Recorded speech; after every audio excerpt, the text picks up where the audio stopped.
Welcome to the Big World Made Small podcast for the adventure traveler. I'm thrilled you're here. My name is Jason Elkins, and in addition to being your host, I'm also a former U.S. Army paratrooper, third-generation commercial hot air balloon pilot, paramotor pilot, ex-Montana fly fishing guide, advanced open water scuba diver, and a full-time nomad that's visited more than 30 countries on 6 continents. As a seasoned adventure travel expert with a passion for creating and sharing meaningful experiences, I'm on a quest to impact the lives of adventure travelers, tour operators they rely on, and the communities that host them. Every week, I bring you exclusive interviews with fascinating adventure tourism experts who have agreed to share their personal stories, favorite destinations, and some invaluable travel insights they've picked up along the way. We'll enjoy a casual conversation, create some connections, and likely share some laughs. It's my hope that by the end of each episode, this big world will feel just a bit smaller. Let's get started, shall we? Welcome back, everybody, to another episode of the Big World Made Small podcast for the adventure traveler. Super excited to have each and every one of you back here today. Today, we've got another special guest. We've got Jordi Llonch here. Jordi is the head of growth for Satlantis. Jordi, welcome to the show. Happy to have you here. Hey, Jason. Yes, thank you for inviting. It's a pleasure being here with you. Hey, I'm super excited to have this conversation. You and I spoke before, and then we've had a few kind of misschedulings that you were busy, I was busy, and we were able to finally get together today. So super happy about that. And I think before we get started, let's give our listeners kind of the 30 to 60 second elevator pitch for what is Satlantis, so they can kind of know what that is. And then we're going to dig into your story and figure out how you got there. Yeah, sure. Well, Satlantis is a social network for frequent travelers. That's a super short. It's like 30 seconds. That was the 3-second elevator pitch. All right. Right. Cool. It's like you can get deeper, but it's just a tool to connect with fellow travelers when you travel. So that's it. All right. Very cool. We're definitely going to get deeper into that. And I want to acknowledge something right now that our listeners are not aware of. We spent a few minutes getting all the sound and everything right. And then as soon as I pushed record, there's this a big giant disco ball out in the patio area here, and it's shining through the window. So Jordi's got a little bit of a distraction here. That light's going to be shining on my face apparently every few seconds. So I didn't really expect that. But so I apologize for that, Jordi, and our listeners won't even know and if I hadn't said anything. Don't worry. But I want to use that as a quick segue into the place that I'm recording our episode today. I'm at a place called Fabrica in Tbilisi, Georgia. It's a converted old Soviet era factory that they've turned into kind of a hostel and co-working space. And the reason I'm even mentioning is that they were nice enough to let me use the conference room today to record this. And I said, if they did, I would mention it. And it's a pretty cool place here in Tbilisi. So anybody, okay. So let's jump into Jordi. How the heck did you get from where you were to where you are now? So let's learn a little bit about you. How far back do we need to go? Well, I think that the good point to start is back on my flying days. So I have been a perpetual traveler for a while. I didn't know about the word digital nomad, frequent traveler. I didn't know about all those. I was just a pilot. So I started my career as an airline pilot. Well, let's go back a little further because that's super, super fascinating. And what was going on in your childhood or early years that caused you to even want to be a pilot? Because that's something I have a personal connection with as well. And I want to hear that story. Well, in my family, there was nobody related to the aviation. So it was just something that for some reason got stuck in my mind. And it's difficult to know exactly what happened when it started. I remember as a kid, I just wanted to fly, like Peter Pan and those things. But then you grow up, it's like, no, it's impossible. So I think that was like the seed that somehow was planted in my head. And then I said, okay, so the only way I can fly is like with using one of those machines that are called airplanes. So This is, I think, the beginning on how I got interested into that. It has nothing. Did you have those recurring dreams then when you were a kid where you'd dream that you were able to fly? And I remember I used to have them, and yes, I was like it's exactly that. Yeah, in that space, I kind of believed I could fly. I remember like, okay, I can fly. And I'm like, how lucky am I that I can fly? Nobody else can. And I would fully believe it. And then sometimes even during the day, I was like, I kind of feel like I think I can fly, but I know I can't. But yeah, so. Man, I haven't been talking about that with anyone for ages. You were explaining exactly the same feelings I had. Isn't that weird? Yeah. Yeah. Okay. Well, cool. And I I felt knew we like had a connection. this is so real. Yes, it's maybe, yeah, And amazing. then you figured it out how to actually make it happen. Which had So nothing to do with what I dreamed of, but it was the means to reach what I dreamed. exactly. So how did that start? How did you start learning, Yeah, taking instruction? What did your family think of that? All that good stuff. luckily I was a good student. So, parents normally care that their kids behave and all this. So I said, Dad, Mom, I want to be a pilot. And they said, yeah, just keep being a good student. And if you pass all your exams and you demonstrate you're a good student, you're going to get accepted into the aviation academy. Hmm. So they advanced me a little bit of money because it's expensive. And I got there, and I was one of the, I think I was like one of the, in the 10, in the 5 or in the 10% of the students from that after waiting got a job in aviation. Because one thing is studying and getting your degree, but then another thing is getting a job. So I was lucky enough. So Jordi, what I hear you saying is this wasn't like a just going to flight school and taking lessons and becoming an instructor. You went full on aviation degree, right?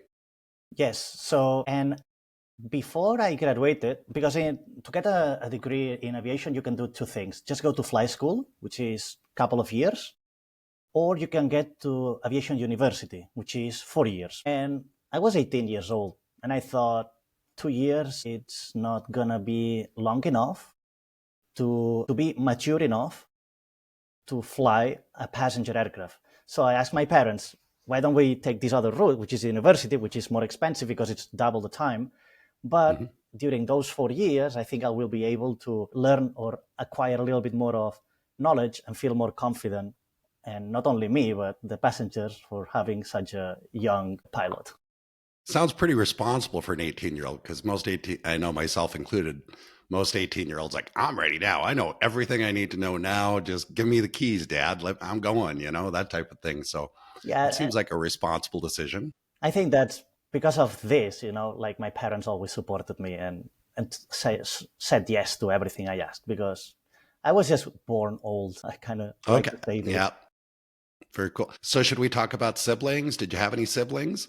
Oh, yes, I have one brother. We're just like 1 year apart, so we're like friends. Okay. Similar paths. I mean, did your brother go into aviation or something totally different? I'm Not just at curious, all. whatever you like. No. He's a cameraman now for the local TV station. He loves filming. All right. All right. Very, very cool. So your parents supportive, pitched in, helped you do this. And this was all, where was this happening? In Spain, yes, nearby Barcelona. Okay. Very cool. What about, I mean, obviously once you got into school, you're around other aviation enthusiasts. Yes, and there is one thing I like to share. Talking about this way of thinking of mine, that I joined university. During the first year, you do not touch any plane. It's all theory. And then during the summer, I thought, all right, so I'm learning about how to, I don't know, like physics, mathematics, law. There is a lot of legislation when you have to fly. And I was like, yeah, but I need something more hands-on. I need to touch airplanes. So luckily, I was studying. The university was just next to one airport. So I arrived. I went to that airport. I said, "Hey, I'm studying to become an airline pilot. Do you have any job for me?" So yes, they said yes. So they gave me the lowest job you can get at an airport, which is loading bags to the planes. I was I was gonna guess, yeah, that's a hard job. I mean, I don't know, I've never done it, but At a time that like today, like there are many things today. So today, when you want to buy a ticket, plane ticket, they charge you for the bags extra. So probably you fly with less bags because you want to save. Back in the day, they were included. So nobody was thinking about, oh, am I having too much carry on or luggage? No, just Mhm. 1, 2, 3 bags. Okay.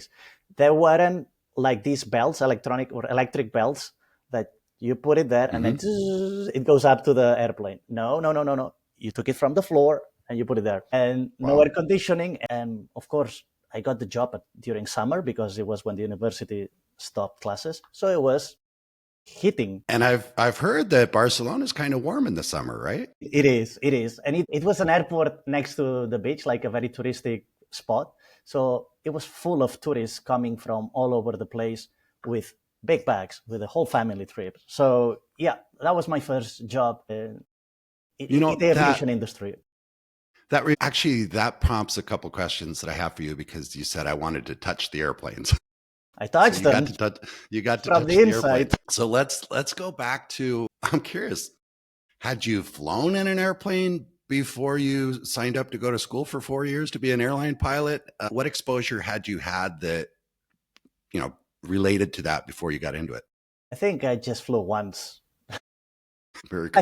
I think it's like, like we Spaniards, we do not know much English. So my parents sent me to London to study during one summer. And they sent me alone, they said, okay, here's your plane ticket, you go. I was 17 maybe or 16 years old. I had no idea what I was doing. Wow. And I was scared. The first time I flew, I was scared. I imagine the kid that grows up wanting to be an airline pilot, and you tell me, because you were obviously around other people that were taking a similar path. But I imagine like the kid that got on the airplane when he was young, and the pilot's like, oh, do you want to come sit in the seat and, look at all the dials and the knobs and all that stuff. So that kid might be inspired to be like, man, this is so cool. I want to grow up to be an airplane pilot. Doesn't sound like you had that experience. Or the kid who's maybe their father is into flying. So, landed the little Cessna or something when he was, 13 with his dad sitting next to him or something. That kid wants to go be a pilot. You didn't really have that. So when you got to school, were you around other, I don't want to say kids, but around other students that had significantly different experiences, or were you kind of the norm? You're right. I was not the norm, because normally everybody had either a parent, an uncle, or had this experience of knowing what flying was. I had no idea what I was getting into. Did you have some students that probably even already had their private pilot's license? No, because that was okay. That was a type of university that they were doing the whole package. So they were giving you the license, the studies, there are different type of licenses. It was, and because of that, it was expensive. So if you had already your license, you wouldn't do that because you would have to pay more. Okay, gotcha. All right. We have some schools like that in the U.S. Embry-Riddle is an example, where you can go and get the whole program. But then I know there's also people that kind of work their way up through it and go for a long time before they make any money, but they're instructors for a long time and finally break into the airline Which industry. It's a normal path. You study, okay. You get your license, your private or ATPL license. You start maybe for 1 or 2 years being an instructor for the next students in your school. And then you start, but I didn't want to do that.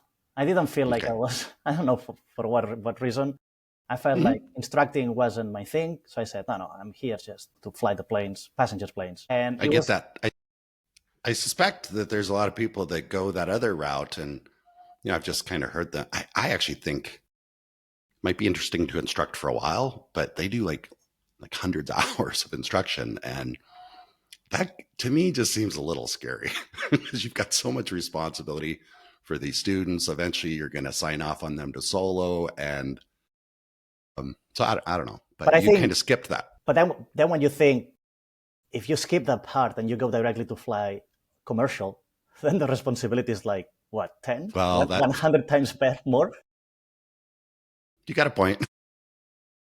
But yeah, but when you have your goal, it's like, this is what I want to achieve, then nothing can stop you. Yeah.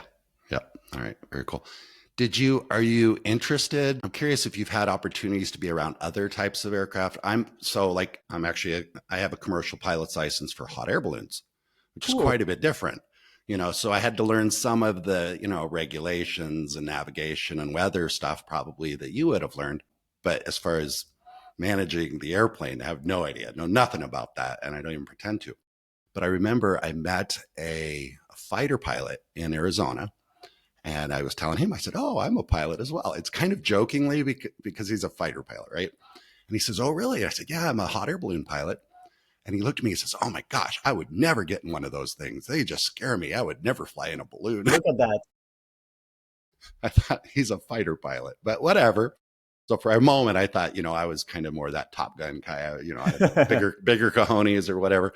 But I'm curious, did you get into other aviation? Because I know some pilots really kind of get into like paragliding or helicopters or ballooning or something like that. Did you dabble with any of that stuff? I had a thing for hot air balloons for a while. I don't Yeah. know, it was like some romantic type of experience. But I never touched one. I always wanted to, and I'm still open to go on a trip. It's just because I feel like it's a completely different story. To me, it's like a romantic way of seeing the skies. Because for me, flying means job, business, like the schedule you have to comply with. And a hot air balloon to me is more like, okay, we have a whole day to enjoy the day. That's my. It's quite a bit different. I mean, if you're doing rides, so I had a commercial balloon ride business for a while. So if you're doing rides, there's a little bit more of, okay, we've got a little bit more of an agenda, let's say. But the cool thing with ballooning, as opposed to just about every other form of transportation, pretty much every other form of transportation, you kind of know where you're starting and you know where you're ending. That's kind of the whole point. I'm going to fly from airport A to airport B. And with the ballooning, when you take off, you really don't know. There is no planned destination. I mean, other than downwind, you're going somewhere downwind, but it's that like, okay, you might even take off at a small airport, but you're probably not going to land at an airport. So there's always that kind of mystery and that, excitement. Yeah, this is one thing that I would like to experience, because the other type of flying, like fighters, army, no. I don't wanna have anything to do with the war. I'm Spaniard. At the time I was studying, there was like the Iraq war going on, and Spain agreed to help the American military. So if I would have studied through the military, I would have been one of the airplanes that would have had to go to the war. And because the airplanes were not very modern, because we are Spain, right? We are not the US. A couple of them fell down, so I'm not into Didn't sound exciting, huh? I get that completely. So it sounds like, though, I suspect some of the other students at the school were on some sort of military scholarship or whatever, that they agreed that when they got out, they would go spend some time in the US. We call it ROTC. I think it's 10 years in Spain. Wow. Okay. All right. Yeah, because they pay. What about helicopters? Have you ever thought about flying a helicopter on your radar? My parents gave me a helicopter baptism flight before I started my studies. They said, this is the closest we can get you. So if you would like to have a look, and I don't know, I think it was like a 15 or 30-minute flight through the mountains near Andorra, the Pyrenees. Oh, yeah. Wow. What an amazing experience. Like, to me, it was like I was part of a Mission Impossible film. Okay, but you did that before you started your schooling. Yes, that was like my... You left that out. That's pretty cool. I remember that now. Yeah, my parents, it was like a test, right? Like, if you survive this, you're ready. So it's like, yes. That's true. It would really suck if they signed up for 4 years of school and then when it was time to actually go flying, I don't know. You got sick on your first day. Yeah, okay. And the other type of flying that I'm interested in now, it's, well, I call it flying, but maybe it's 5-second flying. It's kite surfing. So it's like, like with this big kite on the sea, and if you fall in the water, so nothing wrong happens. Well, I've seen a few videos of guys that are doing the kite surfing, and you can do some pretty good jumps and get pretty high. And they don't always come back into the water. I've seen rocky outcroppings or hitting the beach. I'm not that good to play with those crazy kids. No. Very, very cool. All right, so let's progress through this. You go to school, you graduate. What was it like getting started in the airline industry? It was hard. It was hard because I graduated right in 2008 when the big economic crisis hit in the whole world. But in Spain, it hit like maybe 1 year or a couple of months earlier, because we had some other problems with the real estate market. So everybody started losing their jobs. And because of that, airlines in Spain were not hiring. On the contrary, they were firing. So I had to find a job somewhere else. And I knew that would happen because in the airline industry, you go wherever the plane tells you to go. So I landed a job in Austria. I started working for Austrian Airlines. So a country I never know where it was in the map before I heard about this airline. Really? Okay.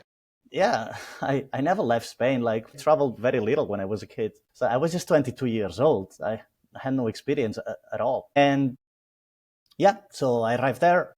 I landed a job with them and all surprise, they speak German in there. And I knew nothing. I could say eins, zwei, drei, because when I was working at the airport, I had a couple of German passengers and I have to tell them where was their gate. So I said, eins, zwei, or drei. That's all I knew. So yeah, it was hard because for me, like the first job was not one job, but two jobs. So one is learn how to be an airline pilot, and the second one was to learn German.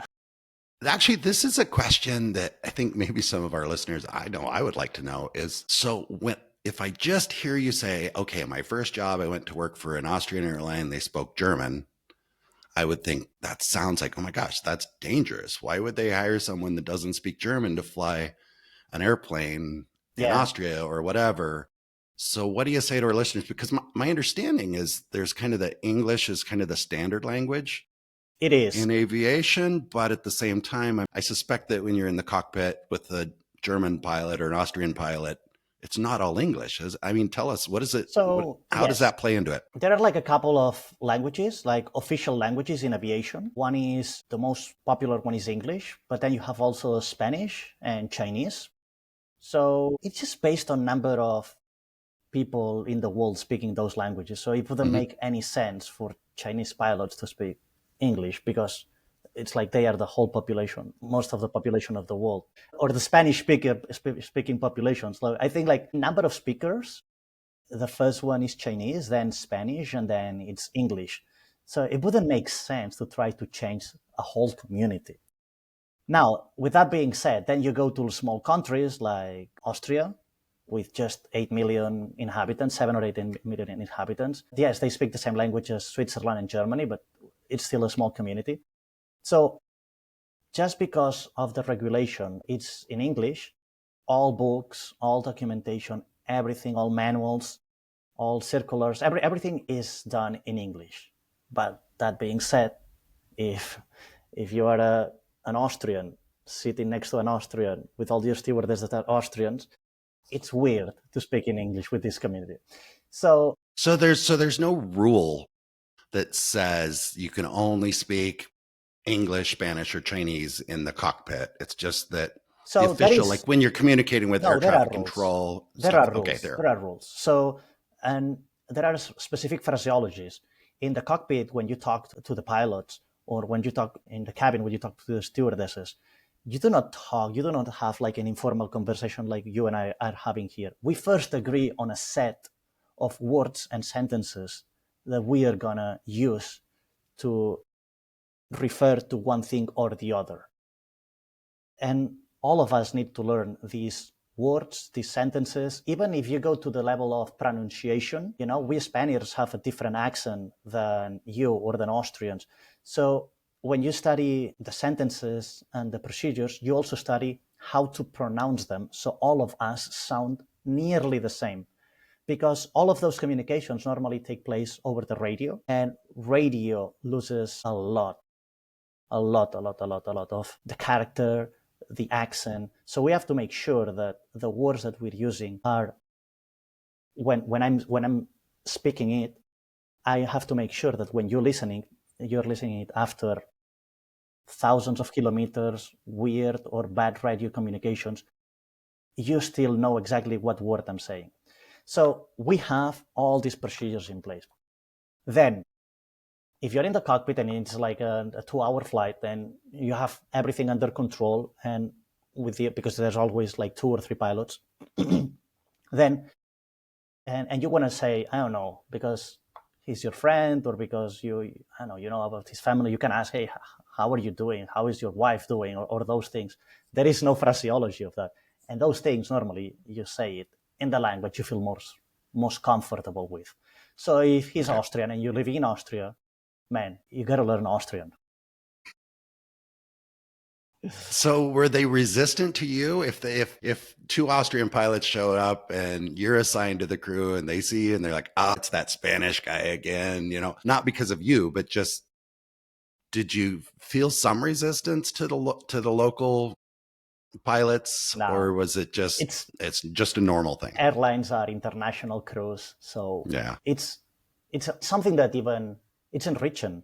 It enriches you, you know, like to be able to have like this type of conversation with people from thousands of kilometers apart, different points of view. For me, the only problem was learning German, man. German is so difficult for a Spanish speaker. I didn't even speak English properly at the time. So now I had to learn two languages. That was the hard part. And yeah, you can talk to the passengers, but you don't need to. But, you know, there are those little things that make your job more comfortable.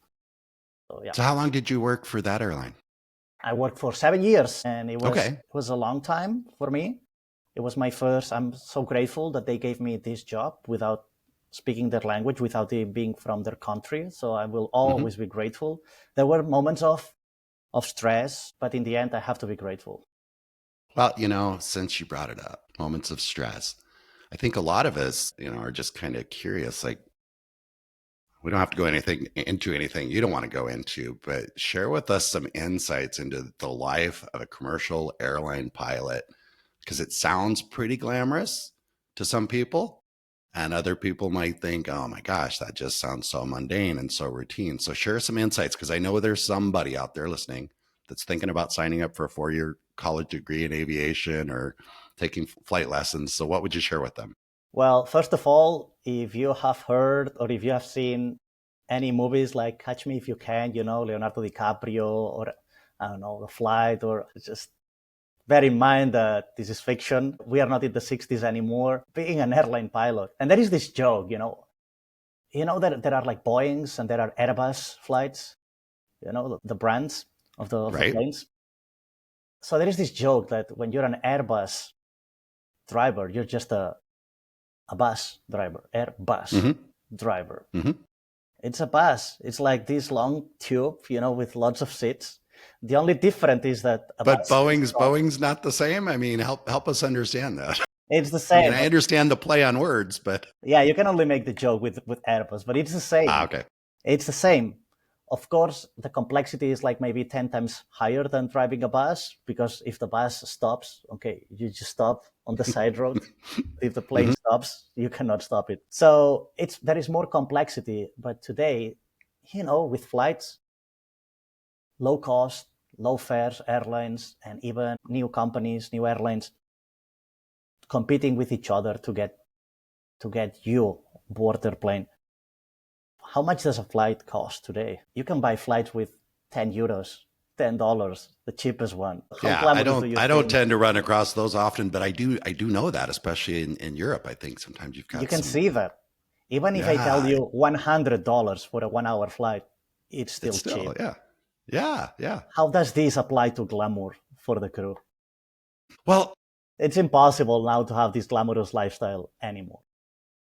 Let me ask you this, because I think what I just interpreted, and being a pilot myself, maybe it's a little different. It probably is quite a bit different, actually, flying a balloon as well. I'm sure it's different. But like, for example, with the balloon, you're constantly putting inputs. And, you know, as a pilot, if you just stop doing things, the balloon comes down. So, you know, you've got to keep adding hot air, for example. You're pretty engaged the whole flight.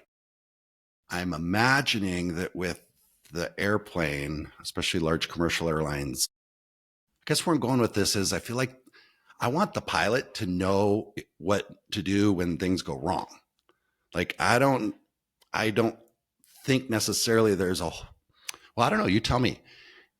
When you fly a commercial flight, do you feel like you're tapping into your abilities, your skill set, or does that only come into play when there's a problem? Well, you have to always be ready for a problem. And that's why we go to the simulator every 6 months to test all known errors, mistakes, problems, emergencies, incidents, accidents that have happened in the past. So you're always awake, always ready for a problem. So you are monitoring the system. So it's not like, as you were explaining with the balloon, that you have to be adding inputs or taking action. No, in the airline, you don't want to take action, because every time that's what I was just thinking. It's like if you're taking action, something is going sideways. Something's wrong. So you have to make sure, because you're flying you have like a group of passengers behind you, so they want to feel nothing. They want to feel that they are not moving. Mm-hmm. So you have to make sure that the airplane does exactly what you planned in the flight computer system, which is going this route, going up, going down, to the right, to the left, up, down. Always being like 1 or 2 seconds ahead of what the plane will do. And if you start seeing, oh, he's not going to do this, then you correct it. And then you have more energy, like you're sitting this, monitoring that everything is going according to plan. And then you have energy in case something happens. And then it's like, okay, take action, and then you fix it. So what I hear you saying is your job is to make the flight as boring as possible. Definitely. Passengers are scared. They don't want excitement. They didn't sign up to go have an adventure. Okay. Turbulence. To me, I don't feel turbulence. I can sleep with the turbulence. But the normal passenger, even if the plane just moved like 1 millimeter, they will feel like, oh, we're going to die. So you have to make it boring for them so they don't lose their minds. But that would, to me, and I want to hear your insights, but to me, that actually sounds like a fairly painful job. If my job is to make the flight as boring as possible, it's kind of the opposite of what I was doing, like with the balloon rides. People, I wanted it to be exciting, as exciting as you can make it.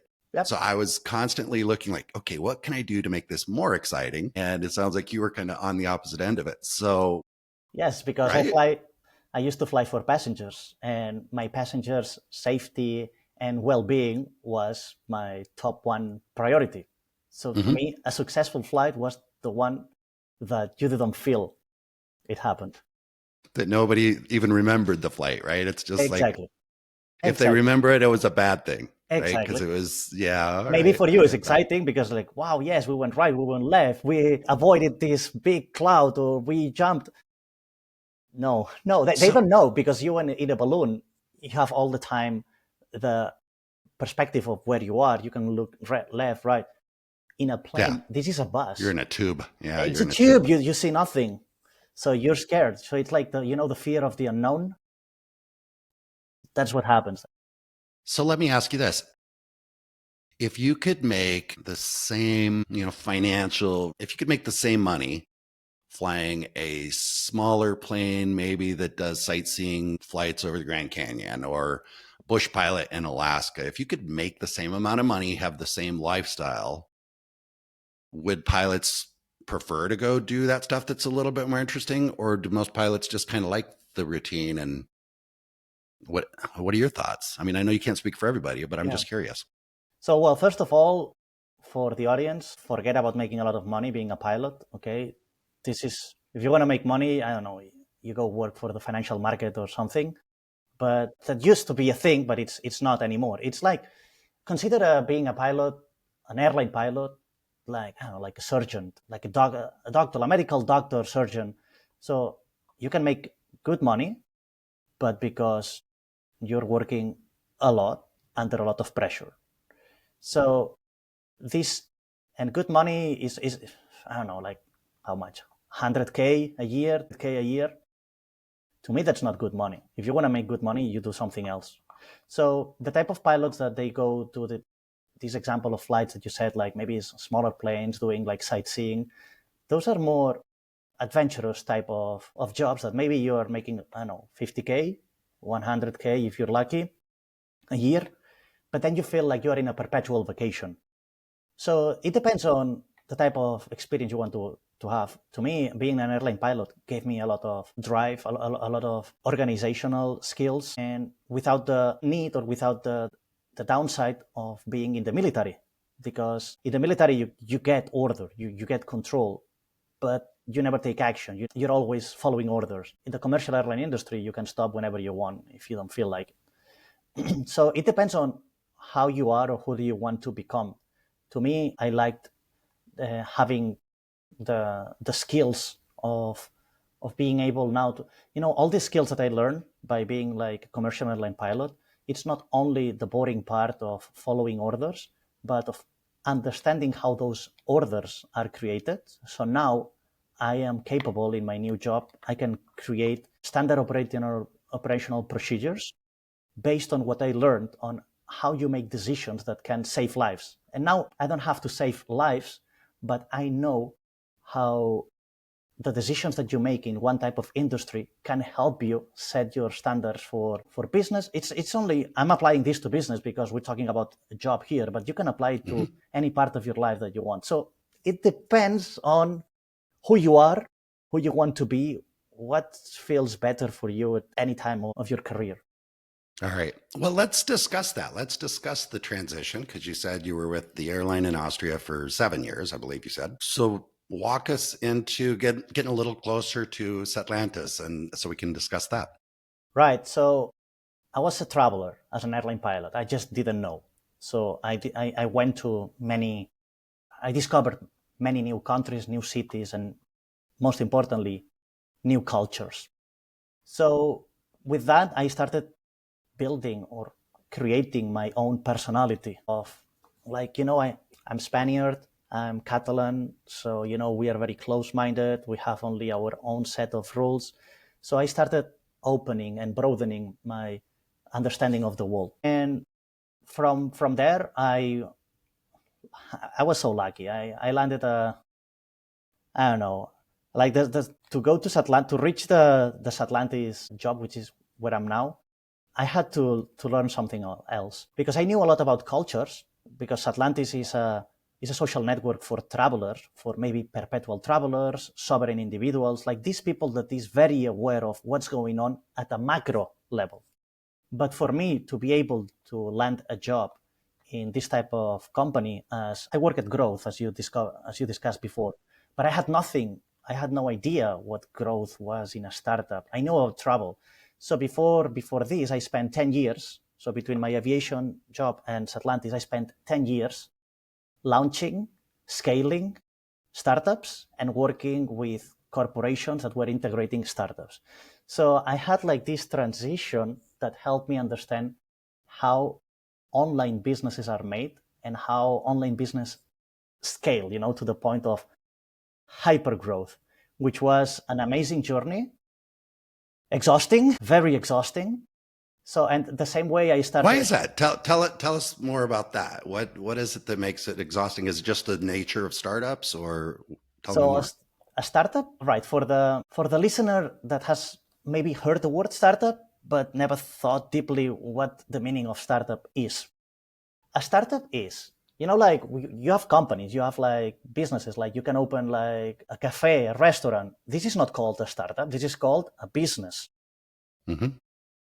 Then why do we use the word startup for newly created businesses? Well, and I'm going to use this metaphor that I think it's appropriate here. Starting a startup is like jumping off a cliff with a lot of pieces with you, metal, a wheel, a steering wheel, all with you. And while you are falling, you have to combine them together to build a plane. Before you hit the ground. Before you touch the ground. So this is a startup. When you open a restaurant, you have your business plan. You more or less understand how it works. Real estate, a chef, waiters, more or less, you know what you need to do. But when you start a startup, I think of the phrase, if you build it, they will come, as kind of a business. It's like you have some confidence that if you build it, customers will walk in the door. Where the startup maybe is like, if you build it before you hit the ground, great. And even if you build it, what have you built? Imagine, again, let's go to this example, this metaphor. You're assembling the whole thing before hitting the ground, but you assembled a motorbike, so it doesn't fly, so you crash. So this is a startup. You don't know what you're assembling, and the time is ticking before you kill yourself. So that's what I did for 10 years. Like I love this. I love this conversation because, you see on LinkedIn, you see, we're looking for somebody to join this startup, somebody that wants to join a startup. And it can sound pretty sexy. It's like, it's going to grow and get big, or it's going to crash and burn. And you got to have a certain level of, adventure, I guess. Exactly. And this is this is the part that I didn't have in my aviation industry, as you were mentioning, like being an airline pilot. And I have like this separation of being an airline pilot or being a discoverer, like let's go back to when they discovered the Americas. So there was Christopher Columbus in a boat to say, I think that if we go this way, we're going to find something. So this is a startup. That's a startup. Right. Okay. We don't know the names of the others that failed. We just know the one that succeeded. And that's the same with startups. We don't know how many Facebooks were there before Facebook took over, or how many Instagrams, or how many WhatsApps. We only know the ones that succeed. This is a startup. There's the sense of adventure. So it needs you to be awake. It's like, maybe you can compare it to flying the air I was thinking of the balloons. There you go.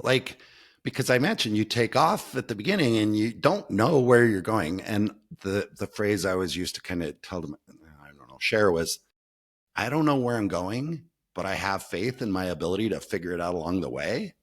And so when you actually use the jump off the cliff metaphor, I was like, oh yeah, I kind of get that. Maybe so then you would make a good startup CEO if you have this mindset, because you know that things will go south. You start being aware of these being like not a possibility, but the norm. So you are always like maneuvering among uncertainty. And this is the beauty of a startup. And not everybody is ready for that. And there are startups that they start and 1 month later they have to shut down. So you have to be always in this mindset that we gotta die. There's so many parallels here to, our conversation is tying into my life personally. I mean, even as a digital nomad, as somebody who's traveled, like I never know where I'm going. I buy a one-way ticket. And I think a lot of the people that participate in Satlantis or startups in general, it's like, I don't know what's going to happen, but I know I need to take action. And we are not alone. You see, now you and I are having this conversation, and I'm certain that most of your audience that is listening to this is like, I'm the same. And the problem is that sometimes you don't talk about those things. You don't know that you are part of this big community that we all think, we all wake up, we all live the same way. And that's what, when I discovered that, it's when I clicked and I said, oh, I'm part of this community. I'm part of this. I want to be in touch with all of you guys, because people that do not work in, or that do not have this mindset, it's more difficult to talk to them, because maybe they have like a regular job, nothing wrong with it, but it's difficult to click, difficult to connect with them. And that's why, and this is how I finish my whole story, and this is how I landed, pun intended, in Satlantis. So yes, I found my tribe here. And now I want to use it to expand my tribe and to be able to, wherever I go, like you, if I have a one-way ticket, before I reach the destination, I want to make sure I get in touch with my tribe. It's super, super important. And I know that some of our listeners get it. I shouldn't say get it, because that means if you don't get it, it's not a negative thing necessarily, but it is a tough thing. Jordi, I know you can appreciate it. I know I've experienced it. I was out last night. I'm in Tbilisi, Georgia, as I mentioned earlier, and they've got a pretty good expat community here, which is really cool. But I was out last night and we're sitting around a table with a group of people that I just met. There's people from, from England, from all over, Iran, all these places. And we all have the conversation is all coming around to these things that we all have in common. And honestly, one of the biggest challenges is, I'm going to say loneliness, because that's the word we use, is it can be kind of lonely when you're traveling and having this lifestyle. So that ability to connect with the tribe is super, super important. I feel you. I feel the people I feel this. And again, this is why I joined this team. So Satlantis started like 1.5 years ago with a completely different idea. And I'm glad that it took us a while as well to schedule this call, because now we expanded our services so much, like trying to bring people together. That's what we're trying to do, because we are humans and there are always degrees in everything that we do, but most of us like to stay in touch somehow to connect with each other. The problem is that when we're 8 billion people in the world, so it's easy to connect with somebody, right? Well, physically, yes, but at a deeper level, you're looking for people that think or have the same experiences than you. And that's the part that becomes harder. If you're in Tbilisi now, I'm in Barcelona. Yes, like crowded places, but not all of them think the same way as you do. Well, I get that, because I'm thinking, because we're discussing Satlantis and how that's different. Because I think, okay, well, if I go into Facebook or Instagram, there are some people that kind of live life the way I do, but the vast majority of them don't. And finding those ones that do, are there special groups? Yes, but people just join groups sometimes, and finding that commonality is really, really important, which is why I was excited to chat with you, because I, took a look at the platform and I thought, oh, this is like something I could see myself using. And I'm sure a lot of other people that I meet. So I'm happy that we came on to discuss it. And we are inspired by Facebook groups, because I've used it as well as a perpetual traveler. For example, a couple of years ago, I lived in Seoul, in Korea. So the first thing I did was like go to Facebook, all Facebook groups, Spaniards in Korea, Korea's expats, Korea friends. And what you realize is that those groups are temporary. So there are people that join just to ask their questions. So how to get there, directions, a flat, living. The same questions, honestly, over and over and over and over. What's the price? So what's the best airline? What internet company shall I ask? How much oil prices cost? So it's like, can I get cash at the airport? How do I get a taxi from the airport to my hotel? And it's very repetitive, but you're right. They come in, they get whatever they want, they're gone. And they're gone. And the problem let me ask you this, Jordi. Yeah. I wanted to ask you this too, is in my experience, I don't know why this is, but several of the expat groups that I've kind of, I don't know when I say get involved in, because I tend to not. I'm kind of more one of those lurkers, I guess. But I'm not going to mention any groups by name, but there can also be a lot of negativity in those groups. I don't know if you've experienced that as well. It seems like kind of a place for grumpy people to complain about where they're at. And that doesn't really bring a lot of value to maybe people like me and you. I don't know if that's your experience or not. Maybe. I haven't thought about it deeply. I've seen things. And what I see is that Facebook has, it's a good tool, but because it's a generalistic app, because it became so big that when you're big enough, you have to make all your appeal to everybody, right? Yes. And that's good and it's bad. So for these things, that's why we build something more core, specific, more directed to a specific needs, which are the perpetual travelers, the nomads, frequent travelers. And then it's like a niche platform. You will not have billions of users like in Facebook, to continue with the example. But who cares? I don't want to have a billion. I cannot connect with 1 billion people. Maybe... the Dunbar number, we can know like 150 people roughly. So I don't need to have more than 5 friends, Right. How do you describe the platform through a media like a podcast, where we can't show our listeners what it looks like, how it works? So let's try and touch on that just enough that people kind of have a concept. So then hopefully they'll click on the link in the show notes and go take a look. All right. So to start with, we are another app. It's an app that you can download on your Play Store or your Apple Store, or you can browse directly through our website on satlantis.io. So first of all, so for people to understand it, it's an app. What does this app offer. As I said, we are a social network, not to be confused with a social media platform.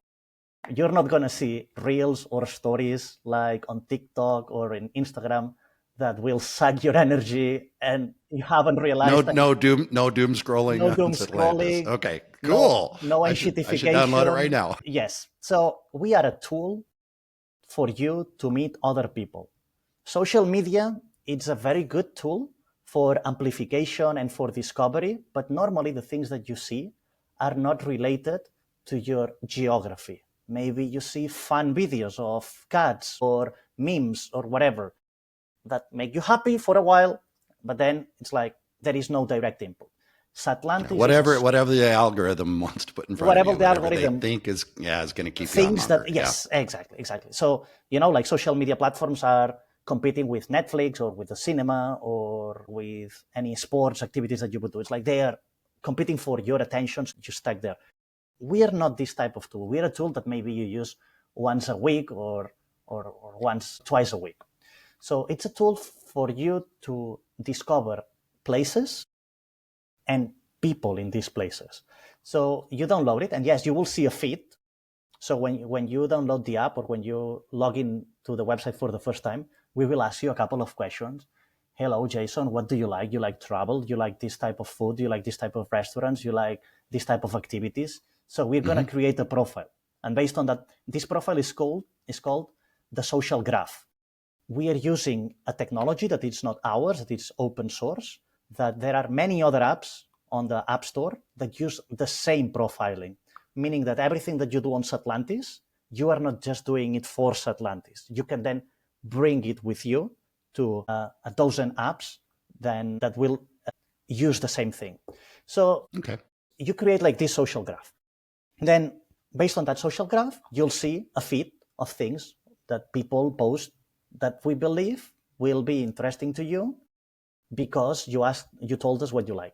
So this is the beginning. So the beginning looks like a little bit like when you download Instagram that we show a feed. But the feed is boring. There's not a lot of content there because we ask you a lot of questions. We do a big profile of you and we don't want you to spend time on the feed. But then we have two other things that might be interesting for you. We have events and collections. And the events tab will be for you to discover what's going on in your city. You can tell me, well, there's already an app for that. It's called Meetup. Yes, it is. And I use it every now and then. The problem with Meetup is the same problem that we said before with Facebook. It's a generalistic tool, and there is a lot of things that you don't care. Because on Meetup, yes, you can add some filters, but you add the filters of what you would like to see. In Satlantis, you see things based on your tribe. And the tribe is this, what I was saying, like the frequent traveler, the digital nomad, maybe the geo-arbitrager. Now there is like this big community of people like getting different passports based on which country treats you better, or the free cities movements. So there is people that is like discovering some cities that are inside of different geographies that have like different sets of rules. All these people are in Satlantis. So the number of events that you will see in Satlantis, it's maybe 100 times smaller than what you will see in meetup.com because we don't care about all these other events. Right. Because Meetup, I mean, I spend time looking at Meetup and you got to kind of filter through a knitting workshop or whatever, which is fine. I'm not knocking knitting. No, but you don't care. And if you're trying to make friends, but if it's like these people are nomads, travelers, and we have a strong community to get around your tribe. Yeah. Of freedom seekers. If you would have to ask me how would I describe Satlantis, is like a social network for freedom seekers. These people that is looking for freedom, geographical freedom, financial freedom, control from the government freedom. So all these type, and I think that we all nomads fit in there. We might not have gone down to all the rabbit holes of freedom, but just by being a nomad or a remote worker, we are in the geographically free bucket. And because of that, you will be able to discover people that is like you, that you use the example of knitting. I will use the example of finances. you will see a lot of events about Bitcoin. And people say, no, Bitcoin, crypto, scams, and all this. Well, Bitcoin is, once you understand it, it's another bucket of the freedom category that I was saying. So maybe you're a nomad and you discover that, and you will meet people that share the same interest with you about freedom in different areas that you still didn't know. Right. And that's what we're trying to help you. We're not going to show you, I'm making now fun of the knitting example that you gave, but we're not going to show you a knitting event if we do not think that this is not related to the freedom that you are looking for. So what we're trying to do is to help you get around people with activities that you might not have thought about before, but that align with your mindset, with your values. And this is the event section of Satlantis. Right. And you said, so that's one of the things you want. There was something else, another part that I think and then there is another part touch on as well. Yes, the collections. So, when we travel, what do we use? We use Instagram to discover places. We use Google Maps to get directions and reviews of the places we discovered. We use Meetup to find events, to meet people. So the problem is that you have like different tabs, different apps, and they are not interconnected with each other. So everything you do in one app is siloed and it cannot be shared with the other. So what we did is we built all this together. We built a clone of Meetup, a clone of Instagram, and a clone of Google Maps, all using your same identity that I told before, that you can bring this identity even outside of Satlantis to an ecosystem of other apps, which I don't want to get technical into it.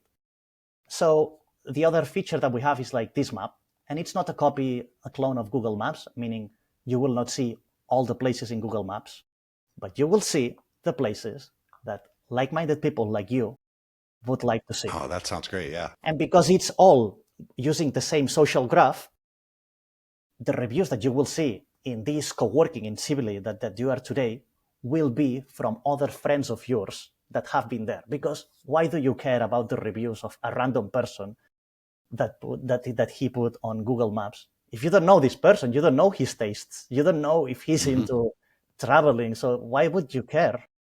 Well, a good example is, if I go on Google and I search for co-working cafe in Tbilisi or Medellin or whatever, I'll get some sort of response that may or may not really be related to co-working. And then there's 40 some reviews, but not a single one of, I'll scroll through them and not a single one of them mentions plugs or Wi-Fi or how long they can hang around there. So if I could just look at the ones from people that are doing similar things to me, that'd be great.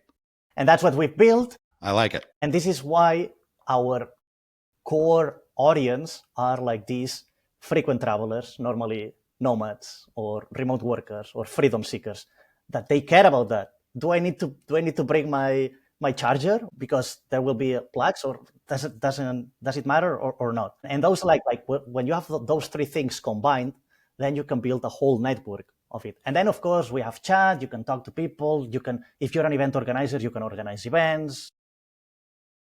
For example, you have been.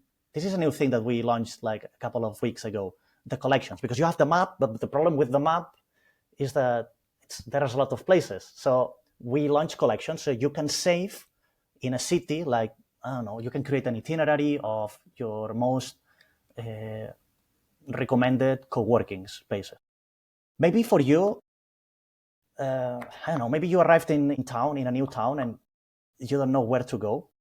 Well, if there is other people like-minded like you that already have been there and have created this collection, then you can download their collection. Or maybe this person that doesn't want to spoil his favorite co-workings. So you can build private listings, private collections for you and just your friends. And in the future, you can even sell them. So it's like, it took me a while to create this collection. Only if you pay me €5. I don't know, you set the price, whatever you want. So that is like a way for you to monetize your knowledge in a city. Oh, that's a pretty cool feature. And I don't want people to have to click through on the link to answer this next question. So let's just answer it. Okay. Is this app free to use? Yes. For the user? What should they know? Are they going to, is this a download the app and then you've got things you can purchase inside and it's useful only if you purchase those things, or what does it look like? At the moment, it's 100% free because all the services we offer are free. But at the moment that you start making money with us, maybe selling these collections or organizing paid events, we will soon have paid events where you can sell tickets inside of the app. So as soon as you as a user start monetizing through our tool, we're going to keep a part of the money that you are making. Okay. It depends on the users. If the users, if they want to offer everything for free, then the app will, for the other users, will be free. But I mean, if you're an event organizer and you organize like 2 or 3 events a month, and you want a set of features that are professional features, so then we're going to charge only for those professional. But the person that's using the app to find events and find places. Free. Isn't necessarily, unless they choose to buy somebody's collection or something like that. But it sounds like they get a lot out of it without paying a dime, right? And as I was saying, and if you don't like it, you can bring all your social graph with you. And this is deep.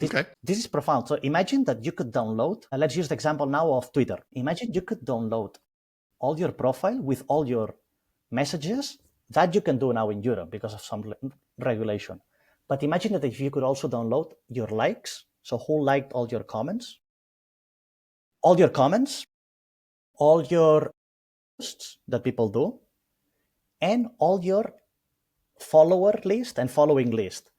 Yes, now you can download it and have it on a spreadsheet. But imagine that now you could plug in this spreadsheet into Instagram. So in Satlantis is part of a bigger ecosystem of many apps that if you download Satlantis, you play with it, I don't know, you like it, you don't like it, I don't care, but you interact and you start making friends. You can download all your social graph and then plug it into any of the other apps, and you will bring with you the likes, the connections, so you will own your followers. It's never owned by Satlantis. It's always you own it. Which is big for, I'm a digital marketer. I work with companies and we talk about, should we spend our time and effort building out our Instagram or our Facebook, or should we go with emails? Because at least we own the emails. Correct. We're not relying on the algorithm, because Facebook might decide, okay, we don't like you anymore, so we're not going to push you to anybody. Shadow ban. Yeah. It's a tough thing. Jordi, I think you and I could go on and on and on because it's a fascinating conversation. I definitely want to get back with you and continue the conversation. But for today, what is there that I absolutely should have asked, forgot to ask, or that you want to make sure our listeners know either about you, your philosophy on life, Satlantis, or anything like that? What do we need to discuss before we wrap up? So I like everyone to start thinking about, because you mentioned it now, and I wanted to touch it as well. I want everyone to think about their social media accounts. They are not the owners. They are renting a space in a digital land that tomorrow the rules can change and then you are not an owner. So think about all the effort that you're putting, YouTube, Instagram, TikTok, Twitter, anywhere. Just think about it. And there's nothing wrong with using these tools. But I want the audience to understand how those tools work, because one day they will gonna get shadow banned, or they're gonna get their accounts frozen. Isn't it devastating when you see somebody? I saw one a couple of days ago, a tour operator that came in and said, "Wow, I got hacked, whatever. They blocked me, and I'm trying to." And I've spent the last 2 years building up my business through Facebook or whatever, and now I don't have access to my followers, my connections, and it's like, people can go out of business over stuff like that. Exactly. So if you're listening to us, you probably are an entrepreneur and you have your own business. So think about this. And if you would like to have like a plan B, we Satlantis are the first step for you to get into this new realm of digital ownership. Just think about it. Don't do anything. Just think about it. Read through it. Listen to this example that you, Jason, just said. Just think about it. This is for me my last piece of advice I would like to give to your audience. Good advice, because it's a conversation that comes up a lot. And I think if we can save one person from going through that would be pretty darn cool. That's why I'm all about email marketing, believe it or not, and podcasts. You know, do I put my podcast on social media? Sure, I do. But I own the podcast. But you own it. Yes. You know, I can do whatever I want with it. It lives on my website and, yes. And all that stuff. So anyway, Jordi, wise words. Thank you so much. Fascinating conversation. Let's do it again. And listeners, go click the link, take a look. I thought it was pretty cool when I first came across it, and I was really excited to have you on the show. So thanks, Jordi. Appreciate it. Amazing, Jason. Thank you for giving me the opportunity to share it. Chat with you real soon. Thanks, Jordi. Bye. I trust you enjoyed listening to the conversation as much as I enjoyed recording it. If you're enjoying the Big World Made Small podcast, please take a moment to tell the algorithm by subscribing and posting a review so that others can benefit as well. I also invite you to take a quick trip over to bigworldmadesmall.com and join our private adventure travel community to receive new episode notifications, special access to our guest experts, and perhaps even some exclusive partner offers that we haven't discussed on the podcast. I'll publish another episode soon. Until then, keep exploring. It's the best way to make a big world feel just a bit smaller.